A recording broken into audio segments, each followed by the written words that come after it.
और इस बीच जयपुर से एक बड़ी खबर आपको देंगे। प्रदेश भर में जोरों पर छात्र संघ चुनाव बहाली की मांग। एनएसयूआई आज करेगी मुख्यमंत्री आवास का घेराव। राजधानी में शहीद स्मारक पर एनएसयूआई से जुड़े हुए तमाम छात्र जुटने वाले हैं। तो आपको बता दें कि छात्र संघ चुनाव की बहाली की मांग को लेकर जगह जगह प्रदर्शन हो रहे हैं। तमाम कॉलेज के एनएसयूआई कार्यकर्ता हो या एबीवीपी के कार्यकर्ता हो, लगातार अपनी आवाज बुलंद कर रहे हैं ताकि सरकार तक उनकी बात पहुंचे। आपको बता दें कि 2 साल से ज्यादा का वक्त हो चुका है छात्र संघ चुनाव की बहाली की मांग लगातार छात्र करते रहे हैं।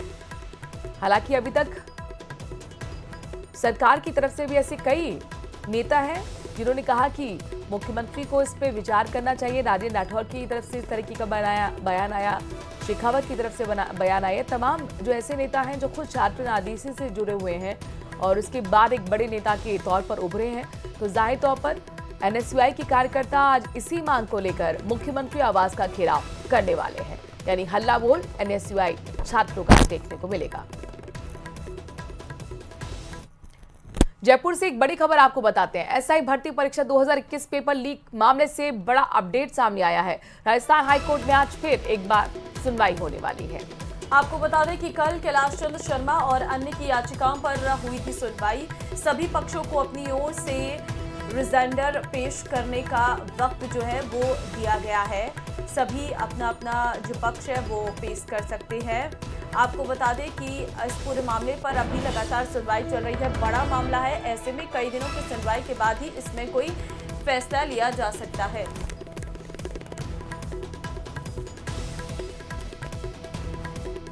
तो राजस्थान हाईकोर्ट में आज फिर जो है सुनवाई होगी। ये जानकारी इस वक्त आपको हम दे रहे हैं। एसआई भर्ती परीक्षा 2021 पेपर लीक मामला, जिस पर आज राजस्थान हाईकोर्ट में फिर सुनवाई होगी।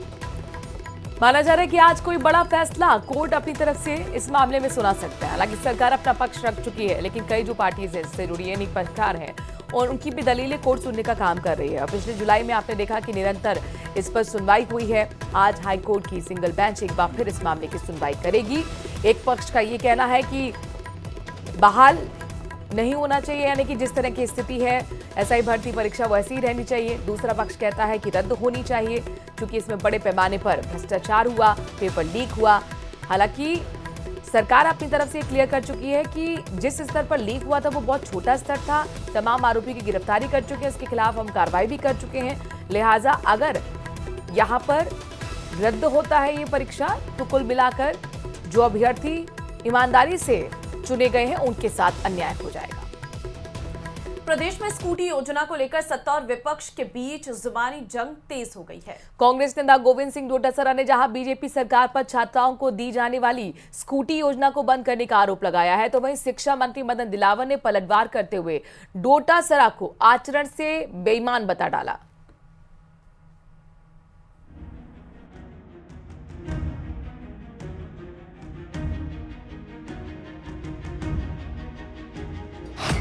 सत्ता पक्ष और विपक्ष आमने सामने। स्कूटी बनी राजनीति का मुद्दा। डोटासरा के वार पर शिक्षा मंत्री का पलटवार। भगवान उनको लंबी उम्र दे, इसी तरीके से वो शिक्षा मंत्री बने रहें, इसी तरीके से चलते रहें, तो हमारी 3/4 मेजोरिटी आने वाले समय में कोई रोक नहीं सकता कांग्रेस। डोटासरा जी मेरे मित्र हैं, अच्छे मित्र हैं, लेकिन आचरण से बेईमान है। प्रदेश की सियासत में इन दिनों स्कूटी पर राजनीति चल रही है। पीसीसी चीफ गोविंद सिंह डोटासरा ने सोशल मीडिया के जरिए बीजेपी को घेरा। उन्होंने कहा कि स्कूटी योजना केवल एक स्कीम नहीं थी, बल्कि बेटियों के सपनों की उड़ान थी।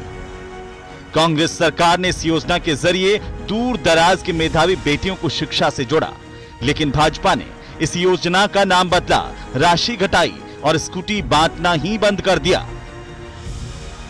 इतना ही नहीं, उन्होंने बीजेपी पर और भी कई गंभीर आरोप लगाए हैं। उन्होंने कहा कि मुख्यमंत्री पर्ची से शासन चला रहे हैं। न इस सरकार में मुख्यमंत्री सुरक्षित है और न इस मुख्यमंत्री के रहते हुए राजस्थान सुरक्षित है।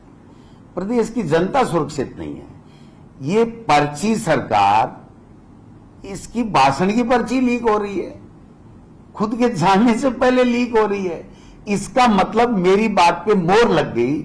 हम लोग हमेशा कहते हैं कि इनका कोई विजन नहीं है, इनको जो पर्ची पकड़ाई जाती है वो पढ़ते हैं, चाहे वो कहीं भी जाएं। अब सरकार पर आरोप लगा तो जवाब दिया शिक्षा मंत्री मदन दिलावर ने। उन्होंने गोविंद सिंह डोटासरा पर सीधा हमला बोलते हुए कहा कि वे मेरे अच्छे मित्र हैं लेकिन आचरण से बेईमान हैं। मैं उन्हीं से पूछना चाहता हूं कि पिछले 4 सालों में यानी 21 से आपने क्या स्कूटियां दी थी? क्या आपने साइकिल्स दी थी? क्या आपने टैबलेट दिए थे? 86,000 टैबलेट मेरे को देने पड़े हैं। 10.5 लाख साइकिलें माननीय भजन लाल जी की सरकार ने दी है। अभी भी जो